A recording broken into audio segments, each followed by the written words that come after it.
हमारे राष्ट्रीय अध्यक्ष चिराग पासवान जी ने, उससे पहले हमारी पार्टी के संस्थापक स्वर्गीय रामविलास पासवान जी ने जातीय जनगणना को लेकर के सदन में आवाज उठाई थी। इस जातीय जनगणना से जो संख्या निकल करके आएगी, उसी आधार पर जिसकी होगी जितनी हिस्सेदारी व भागीदारी, उसको मिलेगी उतनी हिस्सेदारी।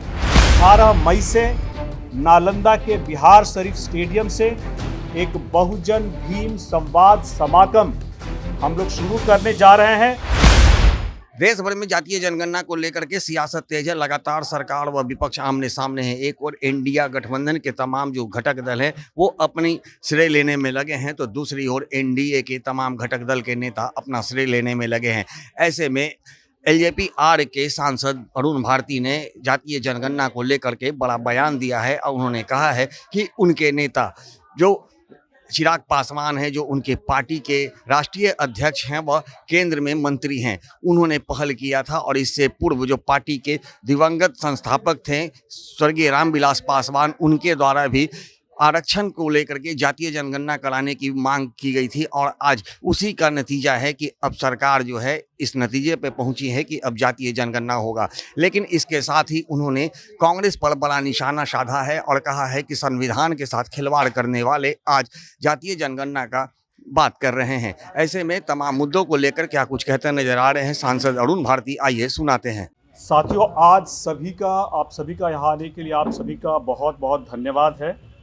इस प्रेस कॉन्फ्रेंस के माध्यम से कुछ बातें हम लोग आपको बताना चाहेंगे, जिसमें सबसे पहली बात है जातीय जनगणना को लेकर के। देखिए, आज़ादी के बाद पहली बार देश में जातीय जनगणना होने जा रही है, जिसमें दलित समाज की, बहुजन समाज की क्या संख्या है, उनका क्या आंकड़ा है, ये सही तरीके से जाना जाए, ताकि उनके लिए जो योजनाएं बनती हैं, उनके लिए जो बजट में राशि की आवंटन की जाती है, उसको किस तरह प्रभावी तरीके से किया जाए, ताकि जो भी लोग अभी समाज के मुख्य धारा में जुड़ने से पीछे रह गए हैं, उनको मुख्य धारा में विकसित भारत का जो सपना है उसमें कैसे जल्द से जल्द जोड़ा जाए, इसको लेकर के हमारे राष्ट्रीय अध्यक्ष चिराग पासवान जी ने, उससे पहले हमारी पार्टी के संस्थापक स्वर्गीय रामविलास पासवान जी ने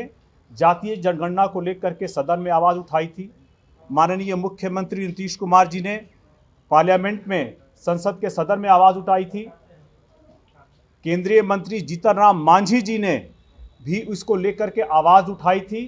उन्हीं के प्रयासों को आगे लेकर के चलते हुए हमारी पार्टी के राष्ट्रीय अध्यक्ष और केंद्रीय मंत्री चिराग पासवान जी ने भी लगातार इस मांग को पुरजोर तरीके से उठाया है। और उन्हीं के इन प्रयासों को आगे ले जाते हुए माननीय प्रधानमंत्री श्री नरेंद्र मोदी जी ने उनको, चिराग पासवान जी के प्रयासों को जो उन्होंने एक दिशा देने की कोशिश की है, इसको जो कैबिनेट कमेटी में स्वीकार किया गया है, इसके लिए माननीय प्रधानमंत्री नरेंद्र मोदी जी और हमारी पार्टी के केंद्रीय मंत्री चिराग पासवान जी, माननीय मुख्यमंत्री नीतीश कुमार जी, जीतन राम मांझी जी का हम लोग बहुत आभार, बहुत उनका स्वागत करते हैं। संरक्षण उसकी रक्षा कर सकता है, कोई उसका संरक्षण कर सकता है, तो वो बहुजन समाज के लोग ही कर सकते हैं।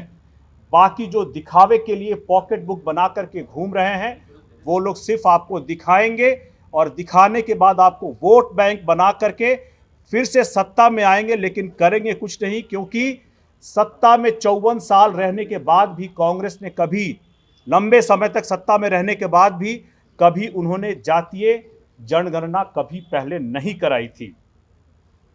साथियों, इसी तर्ज पे ये कहना चाहेंगे कि इस जातीय जनगणना से जो संख्या निकल करके आएगी, उसी आधार पर जिसकी होगी जितनी हिस्सेदारी व भागीदारी, उसको मिलेगी उतनी हिस्सेदारी।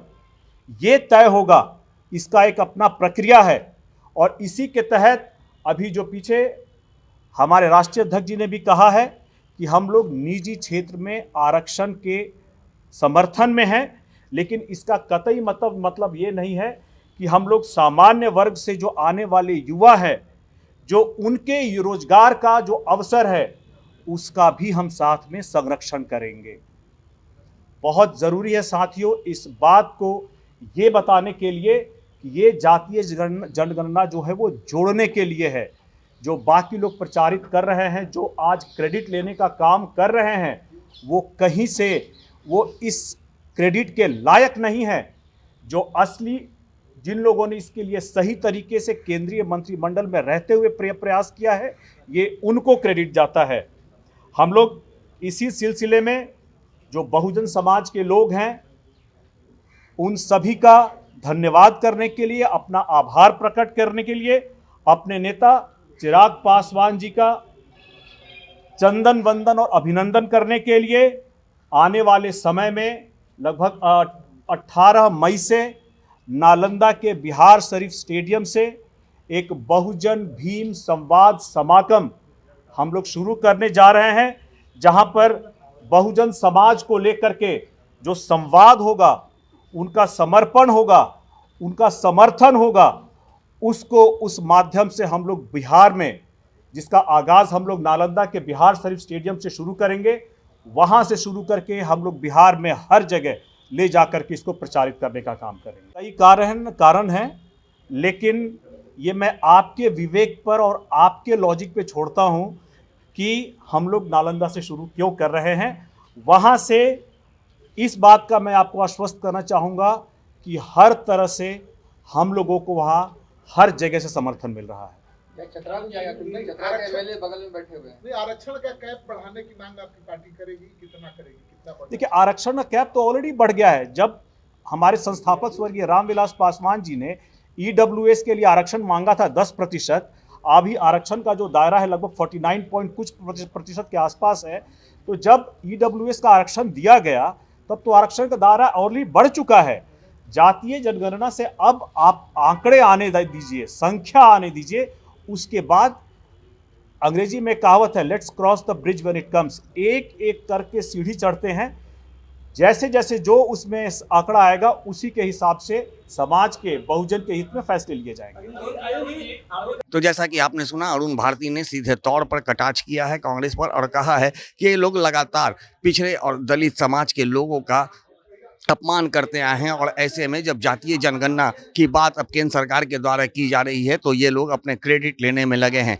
हालांकि इस जातीय जनगणना से पिछड़े समाज व बहुजन समाज के लोगों को काफ़ी फायदा मिलने वाला है। इसी कड़ी में अब एलजेपीआर के द्वारा नालंदा के बिहार शरीफ स्टेडियम से 18 मई को एक भीम संवाद समागम का आयोजन किया जाएगा, जो कि तमाम बिहार के जिलों में घूम घूम कर बहुजनों के बीच जाएगी और उसे अपनी ओर लुभाने का प्रयास करेगी। इसके साथ ही उन्होंने निजी क्षेत्रों में आरक्षण देने की मांग को फिर से दोहराया है और कहा है कि हम अपनी पूरी मुस्तैदी के साथ अपनी बातों को जो है केंद्र सरकार के पास रखेंगे और उन्हें समझाने का प्रयास करेंगे, और निश्चित रूप से हमारी जो ये मांग है उसे भी आप सार्थक होते देखेंगे। तो कहीं ना कहीं अब देखा जा सकता है कि एक और रामविलास पासवान की जो पार्टी है एलजेपीआर, जिसके राष्ट्रीय अध्यक्ष चिराग पासवान है, अब उनकी पार्टी की ओर से एक नई मांग की जा रही है कि निजी क्षेत्रों में भी आरक्षण आवश्यक है। अब देखना दिलचस्प होगा कि आने वाले समय में अब निजी क्षेत्रों में भी आरक्षण लागू होते हैं या फिर इनका मांग इसी तरह फीसदी साबित होगा। आर्यन खबर के लिए ज्ञानेंद्र की रिपोर्ट।